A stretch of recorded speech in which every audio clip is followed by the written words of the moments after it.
বন্ধুরা কেমন আছো সবাই? গুড ইভিনিং সবাইকে। সবাই কেমন আছো? খুব ভালো আছো তো? আজ মঙ্গলবার, সেই জন্যে হনুমান মন্দির চলে এসেছি। এইখানে আজকে পৌষ মাসে পৌষ বড়া। এখানে আজকে পুরি, সবজি, পকোড়া, ধনিয়ার চাটনি, আলুর সবজি, এই হালুয়া এইটা খাওয়াবে।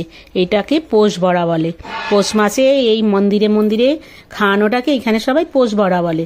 তো আজকে এখানে খাওয়া দাওয়া আছে। আর হনুমানজির মন্দিরে এসেছি। দেখো কি সুন্দর হনুমানজির মন্দিরে আজকে ফুল দিয়ে ঠাকুরকে কি সুন্দরভাবে সাজিয়েছে। আর কত রকমের ভোগ চড়িয়েছে, কত রকমের প্রসাদ, নমকিন মানে চানাচুর, আরও কত রকমের চানাচুর, বরফি, লাড্ডু, পান, এই কাগজে মোড়া পান, কত রকমের রুটি, গুড় রুটি, সব কিছু ঠাকুরকে কত সুন্দর করে ফল ফ্রুট সব কিছু ঠাকুরকে দিয়েছে।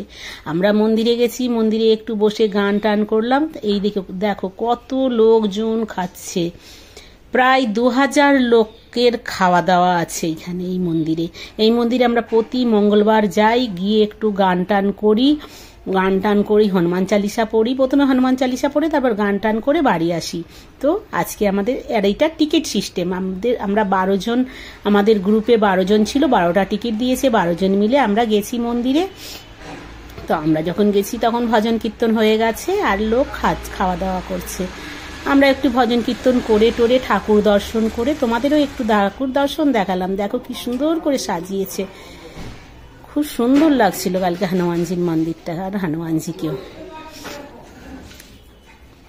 এখানে লোক খুব হনুমান ঠাকুর ভক্ত। আমার ভিডিওটা কেমন লাগছে একটু লাইক কমেন্ট শেয়ার করে দিও।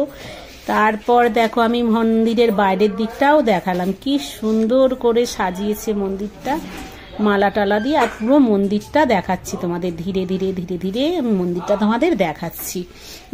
মন্দিরটা বেশ বড় মতো মন্দির। আর নিচে ওপরে জিম করা আছে, সবাই জিমে যায়, সেটা আর আমি তোমাদেরকে দেখালাম না জিমটা।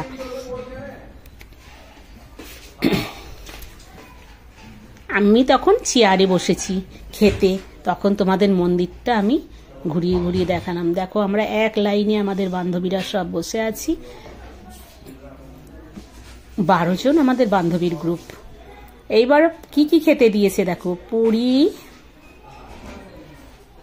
পকোড়া, ডাল পকোড়া, হালুয়া, আর এটা আলু মটরের সবজি। তো খাওয়া চালু করে দিয়েছি। ঠাকুরের প্রসাদ খুব টেস্টি লাগে জানো। ঠাকুরের যেই দাই রান্না হোক খুবই ভালো লাগে খেতে। বাড়িতে যেমনভাবেই রান্না করো এতটা টেস্ট লাগে না যেভাবে ভালো লাগে মন্দিরের খাওয়া খেতে, ঠাকুরের প্রসাদ খেতে। ভিডিওটা কেমন লাগলো একটু লাইক কমেন্ট শেয়ার করে দিও। নতুন একটা ভিডিও নিয়ে